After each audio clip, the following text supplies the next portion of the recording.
বাংলা সাহিত্যে সুনিপুণ যার বিচরণ, তাঁর জন্মদিনে নাচে গানে নাটকে কবিতায় তারি করি স্মরণ। বাঙালির প্রিয় রবি ঠাকুরের কলমে স্বীকৃতি পেয়েছে অনেক কিছু। কোথাও নির্বাক্যের হয়ে তিনি কথা বলেছেন, কোথাও সমাজে নারীর লাঞ্ছনার প্রতিবাদ করেছেন। জাতি ধর্ম নির্বিশেষে মানুষকে মানুষ হিসেবে দেখতে শিখিয়েছেন। তার এই প্রেক্ষাপট নিয়ে আমাদের আজকের উপস্থাপনা অন্যায়ের বিরুদ্ধে নারী শক্তি। 5 ছেলের পর যখন এক কন্যা সন্তান জন্মালো, তখন বাপ মায়ে আদর করে তার নাম রাখলো নিরুপমা। এই গোষ্ঠীতে এমন শৌখিন নাম আগে কখনো শোনা যায়নি। এখন নিরুপমার বিবাহের প্রস্তাব চলছে। তার পিতা রামসুন্দর মিত্র অনেক খোঁজ করে রায়বাহাদুরের ঘরের একমাত্র ছেলের সন্ধান করেছেন।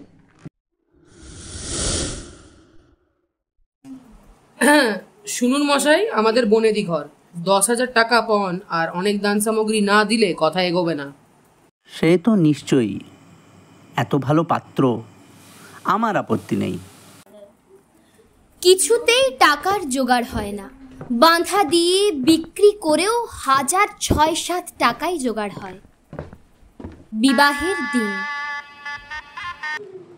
দেখুন মশাই, টাকা হাতে না পেলে বয়সবাস্ত করা অসম্ভব। শুভ কাজটা সম্পন্ন হয়ে যাক, আমি টাকা শোধ করে দেব। আসলে যার কাছে ধার নেওয়ার কথা ছিল তিনি আজ অনুপস্থিত। সে এক কান্নাকাটির পরিবেশ সৃষ্টি হলো। সেই বিপদের কেন্দ্রবিন্দু নিরুপমা। চেলি পরে, গয়না পরে, কপালে চন্দন লেপে চুপ করে বসে আছে। হঠাৎ বর বেঁকে বসল, বলল, কেনা বেচা দরদামের কথা আমি বুঝি না, বিয়ে করতে এসেছি, বিয়ে করেই যাব। নিরানন্দেই বিবাহ সম্পন্ন হলো। বিদায় বেলায় তারা কি আমাকে আর আসতে দেবে না বাবা? কেন আসতে দেবে না মা? আমি তোমাকে নিয়ে আসবো। রামসুন্দর প্রায় বেয়াই ঘরে গিয়ে অপমানিত হয়। মেয়ের দেখা কখনো পান, কখনো পান না। এদিকে মেয়ের শ্বশুর বাড়িতে মেয়ে দিন রাত অত্যাচারিত হয়। প্রতিবেশীর আগমন। আহা, কি শ্রী! বউয়ের মুখখানি দেখলেই চোখ জুড়িয়ে যায়। শ্রী তো ভারী, যেমন ঘরের মেয়ে তেমন শ্রী। তার বাবা যদি পুরো দাম দিত, পুরো যত্ন হতো। রামসুন্দর এত অপমান সহ্য করতে না পেরে তার ছেলেদের না জানিয়ে বাড়ি বিক্রি করে টাকা জোগাড় করেন। তবে সে কথা তার বড় ছেলে জেনে যায় এবং নিরুপমার কানেও আসে। সমস্ত ব্যাপার বুঝে নিরুপমা বললে, বাবা, তুমি যদি আর 1 পয়সাও আমার শ্বশুরকে দাও, তাহলে আর তোমার মেয়ের মুখ দেখতে পাবে না। ছি ছি ছি মা, অমন অমন বলতে নেই।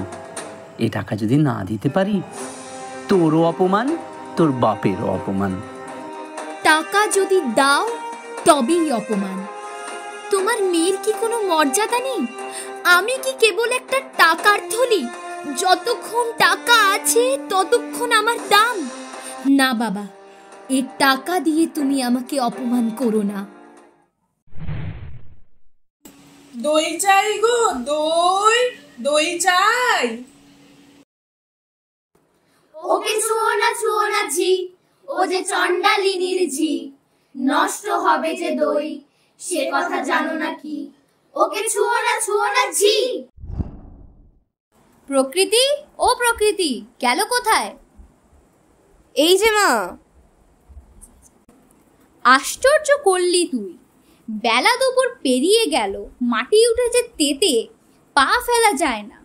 ঘরের জল কখন তোলা হয়ে গেছে, বেলা বয়ে যায় যে।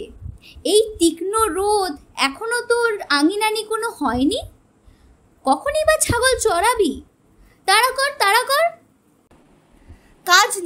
কাজ নেই মা, কাজ নেই মোর ঘর কন্যায়। যাক ভেসে যাক সব বন্যায়। জন্ম কেন দিলি মোরে, লাঞ্ছনা জীবন ভরে। মা হয়ে আনলি এই অভিশাপ, কার কাছে করেছিলেন পাপ, বিনা অপরাধে এ কি ঘোর অন্যায়। থাক তবে থাক তুই পড়ে, মিথ্যা কান্না কান তুই, মিথ্যা দুঃখ ভরে। জল দাও, আমায় জল দাও, এই তপ্ত রোদে তাপিত পিপাসিত, আমায় জল দাও। ক্ষমা করো প্রভু, আমি চণ্ডালের মেয়ে, আমার স্পর্শ অসুচি। আপনারে জল দেওয়ার মতো পুণ্যে আমি অধিকারী নই। আমি চণ্ডালের কন্যা, অসুচি, অস্পৃশ্য। যে মানব আমি, সেই মানব তুমি কন্যা। সেই জল পবিত্র জল, যা তৃপ্ত করে পিপাসুকে। জল দাও, আমায় জল দাও।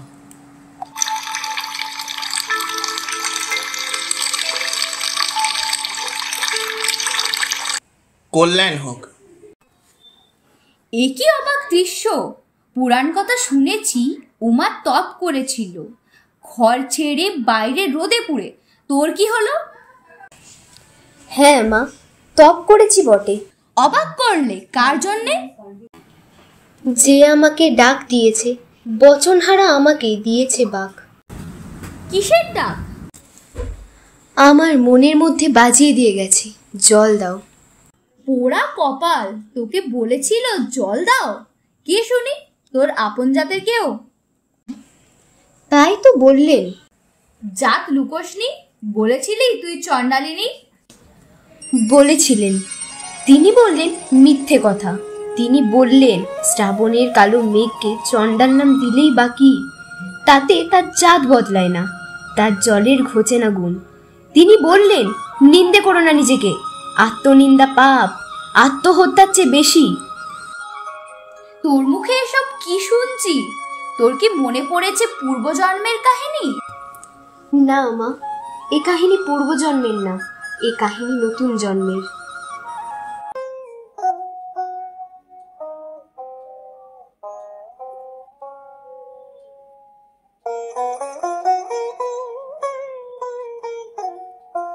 প্রিয়তম, ভালো লেগেছিল বলে করেছিনু নিবেদন এ সৌন্দর্য পুষ্পরাশি চরণ কমলে। নন্দন কানন হতে তুলে নিয়ে এসে বহু সাধনায় যদি সাঙ্গ হলো পূজা, তবে আজ্ঞা করো প্রভু, নির্মাল্যের ডালি ফেলে দি মন্দির বাহিরে। এইবার প্রসন্ন নয়নে চাও সেবিকার পানে। আমি চিত্রাঙ্গদা, রাজেন্দ্র নন্দিনী। হয়তো পড়িবে মনে সেই একদিন, সেই সরোবর তীরে শিবালয়ে দেখা দিয়েছিল এক নারী। বহু আবরণে ভারাক্রান্ত করি তার রূপহীন তনু।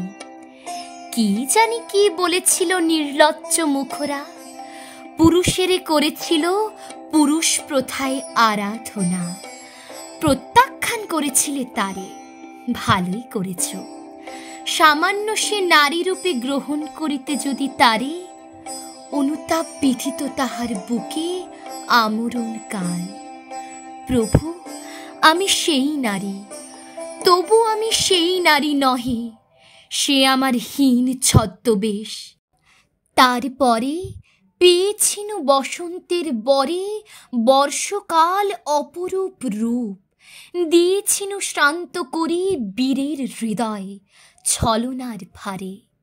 সেও আমি নহি, আমি চিত্রাঙ্গদা। দেবী নহি, নহি আমি সামান্যা রমণী। পূজা করি রাখিবে মাথায়, সেও আমি নই।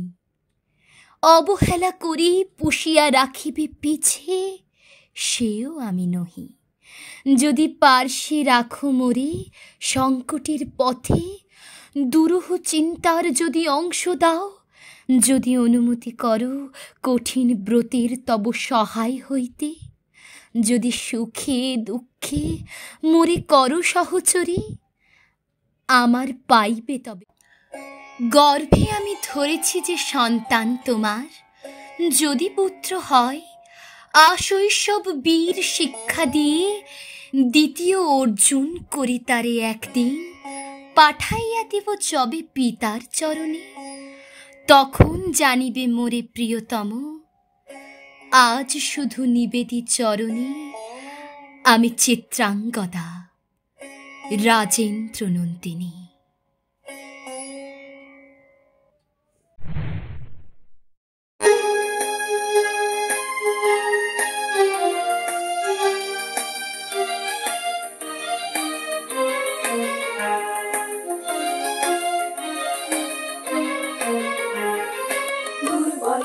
রক্ষা করো দুর্জনের আলো, নিজের দীন নিঃসহায় যেন কভু না জানো। দুর্বলের রক্ষা করো দুর্জনের আলো, নিজের দীন নিঃসহায় যেন কভু না জানো।